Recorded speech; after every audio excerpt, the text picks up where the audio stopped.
American rifles, night vision goggles, thermal scopes and grenade launchers, high-tech weapons once meant to stabilize Afghanistan are now being used to destabilize Pakistan. In a detailed investigation titled US Weapons for Afghan War Give Pakistani Militants a Deadly Advantage, published by the Washington Post, it was revealed that at least 63 American-made weapons recovered from militants in Pakistan were originally supplied by the US government to Afghan forces during its 20-year war. This disturbing reality came to light through official records obtained under the Right to Freedom Act, but what makes it even more alarming is that US authorities themselves corroborated this information. After the deadly attack on the Jauhar Express, Pakistani security forces recovered weapons including M4A1 rifles, which were matched to the US military inventory. American officials admitted that yes, in fact, these weapons were once part of their aid to Afghanistan. Since the chaotic US withdrawal in 2021, these advanced arms have flooded black markets in the region. Militants, including the Tehrik-e-Taliban Pakistan and the Baloch separatist groups, have gained access to gear far more advanced than what Pakistan's own security service often carry, which has given them a lethal edge in attacks, allowing more precise, deadlier strikes, especially during night operations, while our forces are left vulnerable. Pakistan has raised this issue at every level, diplomatically, militarily, and publicly, but Washington has refused to take ownership. Their stance: once the weapons were handed over to Afghan forces, they are no longer US property. While the Taliban regime in Kabul echoes this, saying the arms now belong to them and cannot be taken back. This arms spillover has done more than just empower militants. It has worsened Pakistan-Afghanistan ties, fueled cross-border violence, and raised serious questions about global responsibility. Pakistan, already fighting a war it did not start, is now paying the price for America's unfinished war and its abandoned weapons. The question we must ask now, and ask loudly, is who will be held accountable for this dangerous firepower now turned against Pakistan, and how long will the world continue to look away? To discuss these developments and their implications further, we are being joined by Mr. Barry Donadeo, a former member of the US Secret Service and currently serving as the Sergeant at Arms of the Maryland Republican Party. Mr. Donadeo, thank you very much for making time for this broadcast. Mr. Donadeo, Pakistan has been repeatedly raising its concerns with the de facto Afghan authorities vis-a-vis the modern weaponry, which was in fact intended for the American forces, now landing in the hands of Taliban and separatist forces, which are working against Pakistan. But of course, the Afghan government has been constantly denying this fact. Would you say that this report by the Washington Post is in fact damning indictment against the stance of the Afghan government? Yeah, this is not the intended use of the guns for the Taliban to go ahead and sell them to terrorist organizations or use them negatively against Pakistan. The intended use was for the safety and security forces of Afghanistan. And unfortunately, the policies from the past administration left a lot of these weapons in Afghanistan in the hands of people that we didn't want them to have. We left under a circumstance that was not planned and was very hasty, and it's very unfortunate. And anytime you leave guns and weapons for a force, in this case, you do have the threat of it or the possibility of it being given to the wrong hands. But in this case, unfortunately, almost everything ended up in the hands of forces that the United States didn't intend for them to have. The Afghan government, the Afghan authorities can undoubtedly not be absolved of responsibility. That goes without saying. But can the US also shrug shoulders and say that, okay, we had nothing to do with this? Or is the US equally responsible, specifically keeping in mind that this is a consequence of the hasty US withdrawal? Yeah, I think there has to be some responsibility, but that lies on the past administration. If there's anything that the United States could do to make good on this, that would probably be in the best interest of the United States to do so. But really, this falls on a very bad decision made under the past administration, and which you see President Donald Trump trying to fix and make good on currently right now.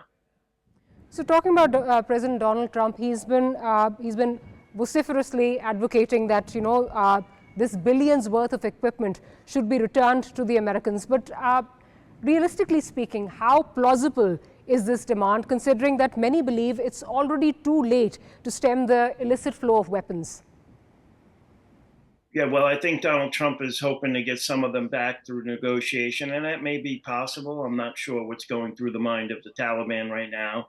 Obviously, not every weapon is going to be returned and maybe already in the hands of, enemy forces like ISIS-K. So that, of course, is unfortunate. But this is an active negotiation and an active talk right now. Trump has made his intentions clear, and if the Taliban wants to be taken seriously on the world stage, I think they should listen to President Donald Trump and do what he asks, and then we will see what the next phase of talks would be. But realistically speaking, like I'll reiterate that, realistically speaking, because these weapons have been, it's been over 4 years. They've gone into the black market. They've fallen into hands which are probably beyond the reach of the Taliban. Can they be brought back? In my opinion, no. Anything that's already been sold on the black market is already gone. Those weapons are highly desired weapons, as almost like a Cadillac of firearms. So maybe they've gone to some collectors. Maybe they're going to bad actors. It's not easy to get those weapons in that region. And we know that the Kalashnikov rifle is more desired by the Afghan forces, even, to use in combat. But, these weapons, they're already sold on the black market. I highly doubt they're going to come back, the ones that have been sold off. So that's an unfortunate problem that's going to remain out there for a while.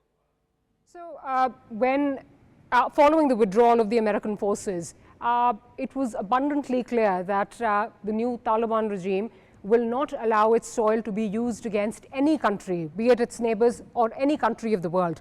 Now, considering that after the Jauhar Express attack, it's been made abundantly clear that, and coming back to the Washington Post report, it's been made abundantly clear that these rifles, in fact, were part of the inventory given to the Afghan forces. And now, of course, have landed in the hands of Baloch separatists. Do you think that the world community can leverage their strength, their influence into the Afghan authorities working towards something that goes in the favor of peace in the region? Yes, I do. This is not the same Taliban of 2001. This regime that's in power in Afghanistan right now seems to be quite different. I know that even the air traffic over Afghanistan after the takeover was restricted. No commercial airplanes were flying over it. Today, there are commercial airplanes flying over it, and that means that the world perceives Afghanistan as a less dangerous place currently right now. But in the future, I've heard the Taliban regime say they want to be open for business. They want to be taken seriously on the world stage. This will be a big step for them to try to put an end to any terrorist actions, especially against its neighbors of Pakistan. And the Taliban's going to have to take responsibility also in keeping any terrorist groups from harming its neighbors. So that should be their top priority right now, and we'll see if they do it. The Taliban have been advocating that the $9 billion that were frozen by President Joe Biden should be returned to them. That can be used as a leverage point as well by the international community into the crackdown against these terror networks that are emanating from their soil. Yeah, I agree with that. And again, Donald Trump is a master negotiator. He's a master deal maker, businessman. I think anything is on the table to be used to stop violence in the region and stop terrorism, again, especially against Pakistan or anybody else in the region. So, I wouldn't put it past the Trump administration to say, okay, well, we'll give you some of this money, if not all of it, if you can prove to us that you're taking action to keep the region safe, and that includes keeping its neighbors safe, such as Pakistan.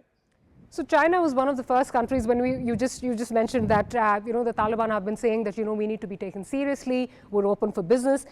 China was one of the first countries to send its ambassador to Afghanistan post the Taliban takeover. Now Beijing has signed and facilitated mining deals worth $6.5 billion, $540 million in energy agreements. What role do you think Beijing can play in this? Well, Beijing wants the resources of Afghanistan. China seems to always fill in a power vacuum of any place the United States has been and then leaves. You'll notice that China seems to take advantage of any actions that we do and fill that void very, very quickly. They're very good at doing that. So what they're after is, maybe securing their border there on the region of Afghanistan and China. And China wants natural resources. And so they're also probably willing to invest in Afghanistan as well. But the price might be high because once you are in debt to China, which Afghanistan will more likely be, because that's also China's motivation, is to have countries in debt to them so much that now China is calling the shots in their country. So I would think the Taliban, if they're truly open for business, they should start thinking of democracy and safety and security in a region, and not necessarily leaning towards a communist regime. But what role do you think effectively China can play? Because like you said, that wherever US leaves a vacuum, China is very quick to fill that vacuum. When President Trump pulled the aid, the US aid, following that, China considers itself the biggest donor in the region in Afghanistan. The World Food Program, when it had to be pulled out, it had to be scrapped. China quickly filled in that gap. Having said that, do you think that Beijing actually wants to use that influence, considering it has one, of course, it's also concerned about the terror forces emanating from the Afghan soil. Secondly, of course, the Belt Road Initiative. That's a very crucial thing that China is focusing on right now, and it can be sabotaged by these activities. Yeah, I think you hit it right on the head perfectly. Everything you said is accurate. I think China is looking to influence Afghanistan and basically call the shots in Afghanistan, even more than its own government. China wants complete control over that overall. They will use their programs to get in good and have investment with the current regime. Again, the payoff and the trade-off is, will Afghanistan really be free at that point? And I'm not quite sure it's going to be a security for the region as much as it's going to be security and safety for China, because China's really just acting in the best interest of itself. So China's looking to control the region. Again, I don't think it's going to be in the best interest of Afghanis and some of the other key players in the region. Many in Pakistan believe that, the US does not do anything beyond lip service. And the US does not want this region to be peaceful, owing to its alignment with India and its hegemonic designs. What would you say to that? Because many believe and many question here in our part of the world that what was the point of such a hasty withdrawal after 20 years of war? Why leave all these weapons which you knowingly, you know that they're going to fall into the wrong hands, and you knowingly set this stage up for disaster and disappointment? Right. As far as I'm concerned, the withdrawal, bottom line, was a military blunder and was not intended to go that way. There's still many unanswered questions with that withdrawal that, some of us are still scratching our heads in the United States wondering what happened. So not the intended result that we wanted overall. As far as lip service goes, the United States does its best in the region. We are a very strong ally with Pakistan. We've held military drills with Pakistan, and they're a strong NATO, non-NATO ally of the United States. And you know, that's going right back to September 11th, 2001, when Pakistan helped the United States a great deal in its, you know, hunt for terrorists and looking for anybody that would hurt the United States. But what do you feel about the perception here? What can you say about the perception here? Agreed that, you know, a lot of people in the United States, and of course owing to the decisions of the previous regime, to the previous US regime, of course this disaster did take place. But many believe that this was by design, because you know, you can't leave weapons like this and expect that they're not going to fall into the wrong hands, also knowing very well that there's a history. This has happened before as well. So what would you say to that perception? The original design of having equipment and weapons there was for the overall security of the region, which unfortunately turned into those weapons being used against that very security that we were trying to guarantee. Those weapons were for the Afghan security forces, and to keep Afghanistan safe, you know, to have their border guards armed, their police forces armed, and able to keep general order, which would keep safety and security of the region, and as well as for Pakistan and other neighbors. That was the intended use of the weapons. Now, you know, again, it was a military blunder at the end of the day. I think it was a bad decision how it played out. It's the former administration. What is good now, you have a new administration. We know that Trump is more in line with the interests of the region, in my opinion, more in line with the interests of Pakistan. And, you know, judging by President Trump's recent mention of Pakistan in his speech thanking Pakistan for returning the Abbey Gate bomber, that means a lot to Americans. You know, Pakistan is back on the map, basically, with Americans, and this is a good thing. So I look forward to the relationship that's ahead with the United States and Pakistan.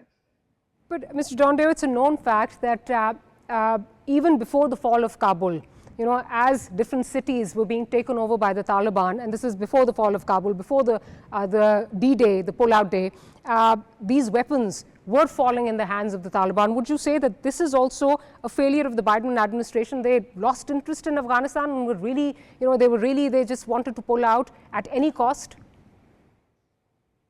I think your statement's correct. I think it just happened so fast. They didn't plan for it or see it coming the way it did. And there was very little they can do to stop it. We had an option, and the option would have been to put thousands and thousands of US troops back into Afghanistan and prolong a 20-year war, or simply cut our losses and leave. And I didn't think they really thought of the impact it would have right away. I think it was a quick decision. It was, in my opinion, a retreat. And we saw the videos of how it went at the airport in Kabul, which was terrible to see for anybody to watch. But yeah, I would just say a military blunder and a very poor decision on the current past administration. Would you also say that the forces perhaps and the administration had become exhausted because at the expense of repetition? This was happening even before the fall of Kabul. I mean, we would hear these stories for the last many months prior to the pullout. This was happening. So would you say that they were so exhausted and it was just, they just wanted an end to this, to this involvement in Afghanistan? Right. Well, anytime any country is engaged in a war for 20 years, that can't be good. That's not sustainable. So we do know that the Trump administration was making arrangements to pull out, but that was with the last Afghan regime, not the Taliban, so to say. So what happened was, around that time when it was supposed to occur, the Biden administration was in power, and I think the Taliban saw an opportunity to take advantage of a weak position from the White House. They probably calculated that the White House would not react militarily, and they were right. So, basically you had the collapse of Afghan security forces and a military that we were dealing with, and that's where all the weapons fell into the hands of the Taliban. Lastly, of course, the world certainly cannot afford another 9/11. And the way things are going, and especially considering that, terror networks are gaining foothold in Afghanistan yet once again, it seems like history is repeating itself. Can we afford another 9/11, and how do we deal with this situation? Collectively, I'm talking about the international community. How do we deal with this situation? Right. So the world can't afford another 9/11. And I wouldn't want that for any country in the world. I am from New York, so I lived through that. How to deal with this? There's always going to be bad people out there, whether they're in Afghanistan, the United States, anywhere. And this is an intelligence battle, and I think Pakistan is doing a good job doing that, and helping the United States as they always have. So I think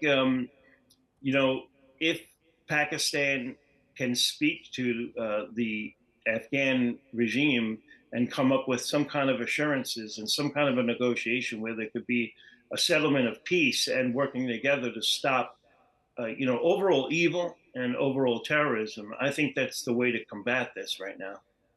But do you think that the entire responsibility, the entire onus of negotiating with the Taliban falls on the Pakistani administration? Or do you think that, other countries, be it Qatar, be it China, be it the United States, of course, can also play its role? Right. I think everybody plays a role. And you've mentioned some very great negotiators that come to the table and help the United States. A lot of people think the United States does everything on its own, but we have many allies helping us, like you had mentioned, as well as the Pakistanis. Now, what I understand of the president of Pakistan, he knows what he's doing. So he would be a brilliant negotiator. And I would say that he should take the lead on trying to maybe figure out a way to stop any hostilities or any terrorism or any evil in the region. And so I would think that he would do that, and I think that he would be successful doing that. God forbid, if the world were to see another 9/11, who would you hold responsible? Who do you think would be responsible? Well, a perpetrator of an attack like that would be, whichever group perpetrated. That's who's responsible ultimately.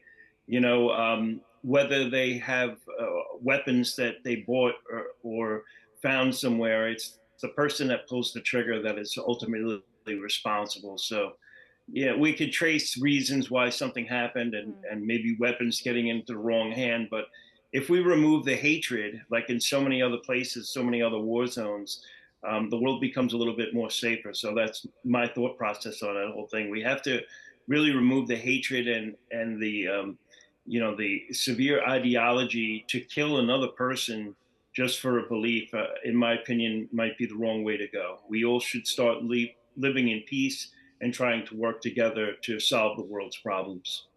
Would you say that indirectly, agreed, I can't disagree on the fact that the one who pulls the trigger, of course, is responsible, but indirectly, the previous US administration is responsible for arming these terrorists with such precision weaponry, which of course can be used to carry out the nefarious designs. And lastly, would you say that the United States has clearly failed in the efforts of winning the hearts and minds, like you said, that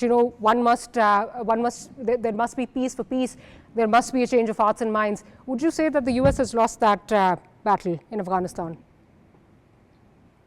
Well, many Afghans wanted to come to the United States when the regime fell. So I would say that we did succeed in that in many ways.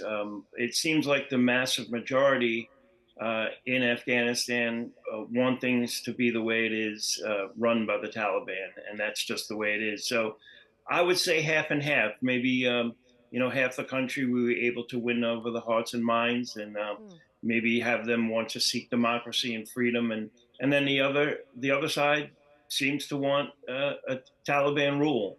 So halfway basically is what I'm seeing that overall. Mr. Dondale, thank you so much for making time for us. Thank you very much. Thank you for having me.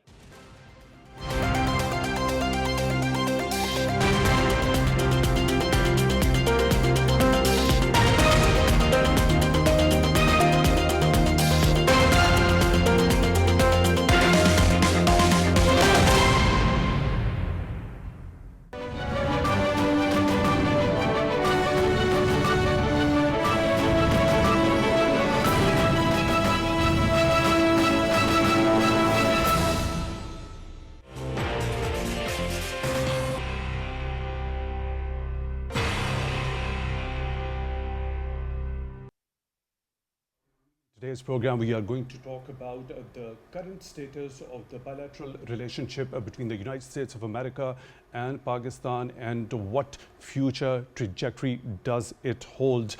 In the light of some major developments in the recent past, particularly when we talk about US President Donald Trump thanking Pakistan in his joint address to the Congress for Pakistan's counterterrorism efforts. Also, the phone conversation between the US Secretary of State, Mr. Marco Rubio, with Pakistan's Deputy Prime Minister and Foreign Minister, Mr. Ishaq Dar.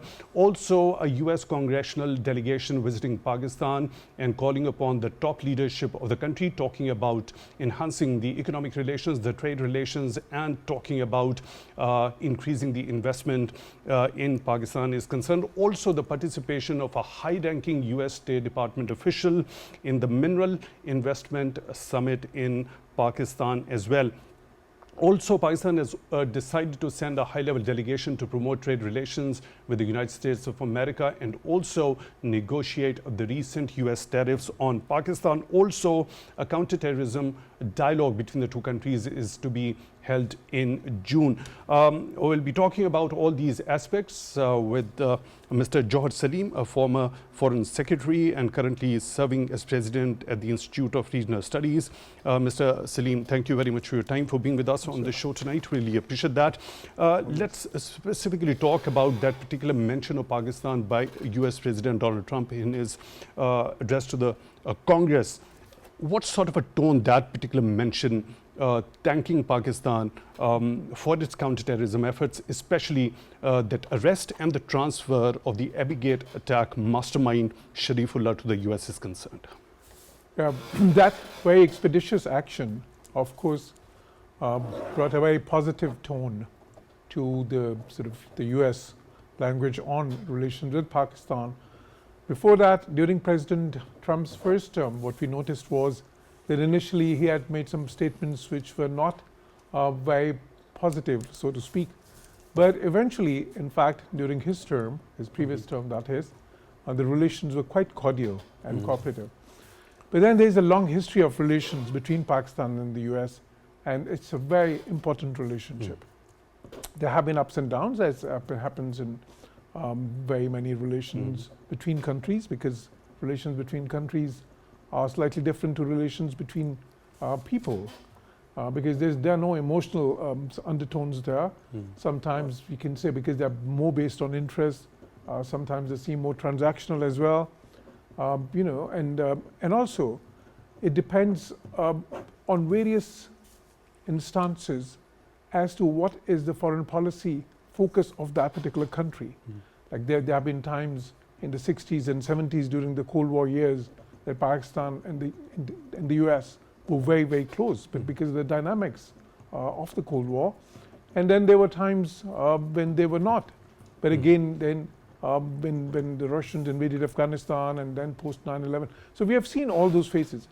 Now in the current phase, the good thing is that both the countries now, they have a lot of experience in terms of managing expectations. From the US side, what we see is, generally speaking, a cautious approach. At the same time, there has been some skepticism as well in recent years, some concern which has been expressed. Now, at the same time, there is this recognition of Pakistan's geostrategic importance, which, despite the withdrawal of US forces from Afghanistan, it is intact still. And particularly in the context of the US Indo-Pacific strategy, Pakistan is important there. Of course, the emphasis is much more on India now in terms of building relations with India and building India as a counterweight to China. That is there. But Pakistan cannot be ignored. It's the 5th largest country in the world, one of the youngest populations. Then in terms of this region, it holds particular importance. So that is there. From Pakistan's perspective, the US, it's still the preeminent power of the world. It is our biggest importer. 1/5 of our exports literally go to the US, and we have our biggest trade surplus from the US, one of the biggest sources of remittances that we get. And also, we have a sizable diaspora there. So that all is there. Then it has been always a great defense partner although sort of, and strategic partner as well, although in recent years that sort of defense partnership has not been as robust as in yesteryears. Still in the area of counterterrorism, there are very many possibilities of cooperation. US is very interested in the security cooperation as well. Then again, now we see this new area, which I have, by the way, had mentioned in many of my interviews within the last month or two. That could be a very prospective, sort of, like prospectively a very important area of cooperation, this mineral wealth of Pakistan, in an era where many countries in the world are looking to access the critical minerals, and Pakistan is blessed with that, particularly in Balochistan. So I see, on the one hand, some challenges, and on the other hand, a lot of opportunities. Also for opportunities. And now it's sort of, it depends on the two countries, the diplomacy. And there are very positive signs, as you've mentioned. The US administration has been there now for 3 months almost. And in the beginning, we didn't really see a lot of interaction. But in the recent weeks, as again mentioned by you, there has been these visits as well, the contacts in Washington, the contacts in Pakistan, the participation in these conferences, the telephone talk between the Foreign Minister and the Secretary of State, and of course the sort of, the mention of Pakistan by President Trump. So these are all auspicious signs.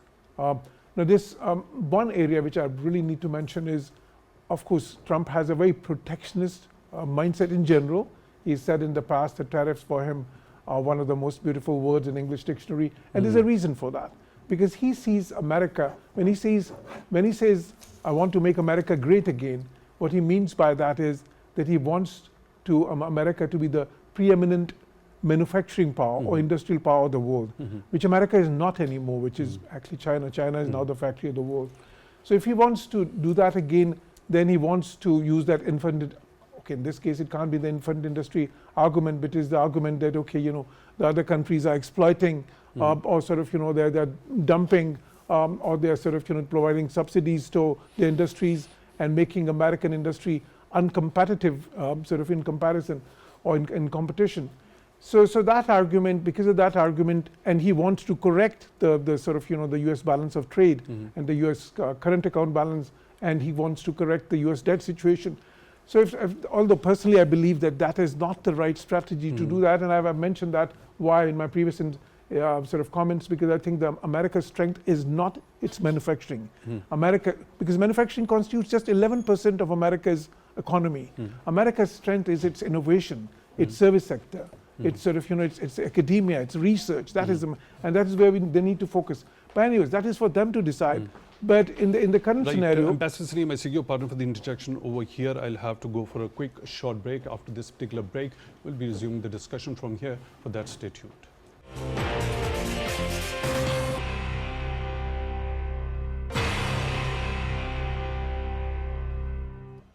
Hello and welcome back to Views on News. In today's program, we are discussing the current status of the bilateral relationship between the US and Pakistan and the future prospects of the cooperation between the two countries. For that, we are honored to be joined in the studio by Mr. Ambassador Jauhar Saleem. Ambassador Saleem, you already in your first take talked about this being a good omen on the part of the US President as far as this particular equation of bilateral relationship between the two countries is concerned by US President Donald Trump, the specific mention during his joint address to the Congress, setting a tone which seems very positive.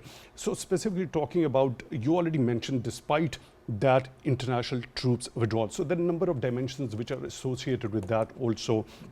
Specifically talking about that Doha Peace Accord, which was also struck during the previous administration of the current president, Mr. Donald Trump. Do you think this particular administration has got anything to leverage or impress upon the de facto authorities in Afghanistan in order to fulfill those international obligations that they promised in that particular accord?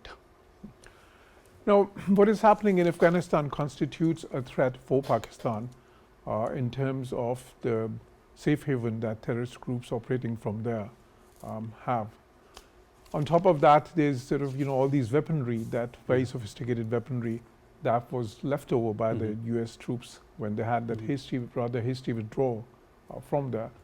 So that has been a very serious challenge. But the US also, I think increasingly, is viewing some challenge from there, some sort of threat emanating from there, because there are reports that Al-Qaeda is re-emerging, and some other terrorist groups operating there, they have global aspirations as well. And when these groups have global aspirations, the US, unfortunately, is always included in those aspirations, being the preeminent power in the world. So that is there. Now the US, what we've seen in recent years, US is still one of the biggest sources of foreign exchange, actually perhaps the biggest source of foreign exchange for Afghanistan, because that is where the Afghan interim administration has been getting sort of, all those dollars that they need for the trade, mostly. So, and billions of dollars have exchanged hands. And there's still sort of, billions of dollars which are being kept by the US. And there are certain preconditions attached to sort of their release. Those assets which were frozen by the Biden administration, are you specifically talking about that? Those $7 billion? Yeah, there's $7 billion in total, and sort of, some of the, a couple of $1 billion, even more, about $3 billion so far as I know, has been sort of, like in recent years has been sort of released or sort of has changed hands from the US to Afghanistan. And that has been a critical source of foreign exchange for Afghanistan, which doesn't really, it literally doesn't really earn any foreign exchange because of its trade. So that is there, that's a huge leverage. And then of course, Afghanistan is looking for any form of global recognition, not just de jure, but also de facto. So that is where America, of course, comes into play as a mega sort of actor in the world. So that is the, but I think. So what about the possibility? What about the possibility of is there any chance by any means those leftover weapons could be retrieved or taken back? I mean, that is something that Pakistan would very much like to see happening. And I think that is what the US would also see happening, because it is in the US interest as well that those weapons, because you see those weapons can be used by terrorists. So is it logistically possible? Because there are multiple reports. A short while ago, we saw a very important interview of one of the former leading officials from the US also. So since these particular weapons have gone into various hands, multiple hands, so is it possible to even retrieve them? No, first of all, it's not going to be easy. It's going to be a very challenging assignment if it's undertaken by the US. Having stated that, there have been instances where weapons have been retrieved by the US, leftover weapons. You would recall that there was once a pretty significant exercise to retrieve leftover Stinger missiles, and it was quite successful. Similarly, in many other countries, there was this exercise for retrieving any uranium stockpiles or any sort of, weapons, and that has happened in many parts of the world. And there have been fairly successful operations for that. So it's not impossible. It's going to be difficult, of course. Operations in terms of kinetic means? Operations, the intelligence operations, whereby the intelligence because they're mostly, then what they do is, in many instances, they have bought back those weapons, I mean, sort of, like, it was more like incentivized rather, and in some cases, of course, where they needed to use it's always a carrot and a stick sort of, policy, which works. So, so it's not that there are no sort of precedents, but at the same time, it's not going to be easy at all because the situation is entirely different. This is like $7-8 billion worth of weaponry is much bigger than anything that has been done in the past in similar instances in terms of recovering those the US weapons or US technology or sort of, uranium stockpiles. That is there. Now, let me also mention a few words about the other challenges which we might face between Pakistan and the US, these tariffs, the protectionist policies of President Trump. Exactly, that is exactly the point that I was about to touch, and I want your understanding regarding that as well. You, in your first take, talked about Pakistan's perspective as far as this bilateral relationship is concerned. The US being the largest importer, a considerable chunk of remittances coming from the US, also a huge number of Pakistani diaspora based over there in the United States of America. With these, now those tariffs have been pulled on pause for 90 days. But once implemented, what could be the possible options with Pakistan? Pakistan has also decided to send a high-level delegation to the US to promote trade relations. And keeping in view the recent participation of a high-ranking US State Department official in that mineral investment summit. Sure. I'll come to these two topics one by one. Firstly, the tariffs. Now, the US had imposed like 29% tariffs on Pakistan's exports. And they're significant exports. Mostly 90% of that is textiles, but there are other traditional exports such as leather products and surgical instruments and sports goods and sort of, rugs. But those are kind of smaller, much smaller quantities, even food products are there. But 90% is textile. Now, when they imposed 29% tariffs on Pakistan, they have also imposed slightly lesser tariffs on India, 26%. They have imposed higher tariffs on some of Pakistan's biggest competitors. For instance, Bangladesh, for instance, Vietnam. I mean, India also is a big competitor. Cambodia, all these countries. And then, of course, China has much higher tariffs. So on the one hand, these are very significant tariffs. On the other hand, if somebody could argue, people, like experts can argue that because Pakistan's competitors are facing, most of them are facing even higher tariffs. So there might be opportunities for Pakistan. But we also have to keep in view that some countries, such as UAE, for instance, such as Singapore, for instance, they have very low tariffs. And these are trading countries. And they can use this opportunity because, they get sort of material from other countries. So and then they add interjection over here at this point in time. Unfortunately, we're short of time. If you could kindly wrap up your take within 30 seconds, please. Your closing remarks. Definitely. Now, the other area, so there are both opportunities and challenges, and they're talking about $1.4 billion of exports which are threatened by this. So we'll see how we sort of, by diversifying and by using these the advantages against our competitors, we could sort of make up for that, and through negotiations with the US. Lastly, minerals. That is a very promising area of sort of, possible cooperation between Pakistan and the US, and you see the significant delegation coming from the US. And I have seen reports appearing in international media whereby the US has evinced interest. US analysts have been calling for closer cooperation with Pakistan in this area because US really badly needs these critical minerals. Mr. Jauhar Saleem, former Foreign Secretary of Pakistan, currently serving as President at the Institute of Regional Studies. Thank you very much for taking time out for Views on News tonight. We really appreciate that. With that, we come to the end of today's episode. Till the next one, take good care of yourselves.